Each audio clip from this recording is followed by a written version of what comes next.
Good evening, I'm Liyana Hassanel. Welcome to Bizworld.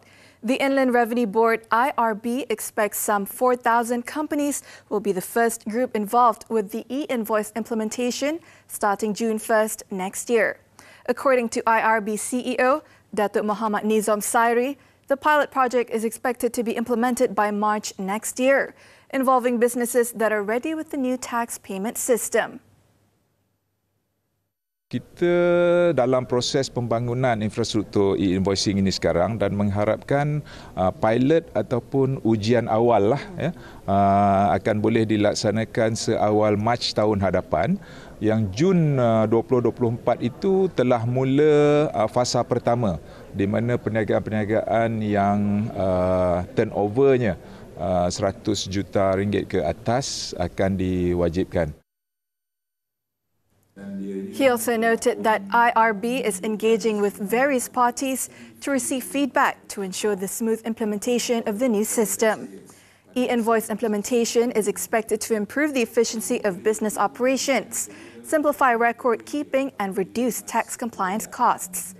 It also aims to create business transactions that are more transparent, that helps the government to overcome shadow economy in business transactions.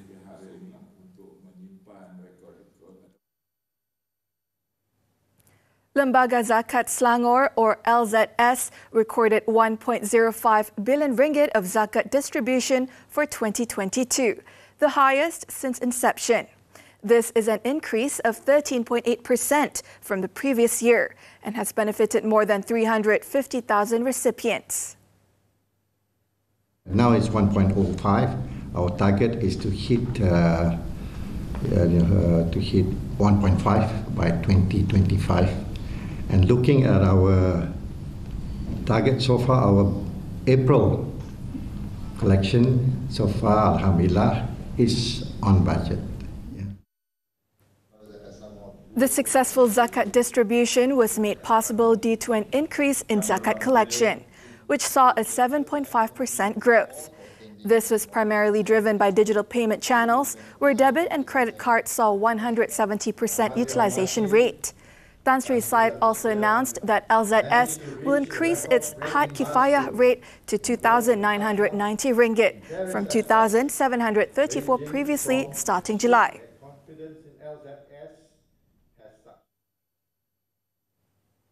Malaysia has been leading the region in terms of recovery in retail sales, particularly auto sales this year. Aside from consumption of goods, HSBC's chief Asia economist Frederick Newman said consumption of services, including recreation and tourism activities, have delivered a strong momentum. We saw in the first few months of the year already relatively resilient domestic demand, particularly on the consumption side, come through. Malaysia's outlook is determined by trade, is gaining global market share. So as long as trade does not entirely dissipate, in terms of we do not have a sharp decline in exports, Malaysia should in fact deliver 4% GDP growth this year, and that's after 8.7% last year, which would be a very strong performance. He noted that Malaysia's industrial production has defied a notable global trade slowdown and registered a decent growth of 3.2%. Malaysia's trade has been one of Asia's outperformers.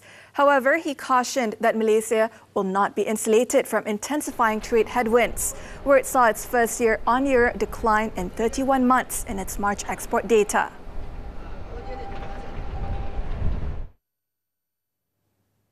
Foreign investors remain as net sellers for the fifth consecutive week. Their selling of local equities widened to 211 million ringgit last week from 46.4 million ringgit the week prior. According to MIDF, the year-to-date outflow now stands at 2.39 billion ringgit.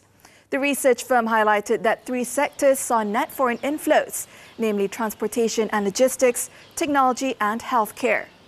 While the top three sectors that saw net foreign outflows were consumer products and services, industrial products and services, and financial services. Local institutional investors remained net buyers for the fourth consecutive week, or about 7 times higher than the amount net bought during the previous week.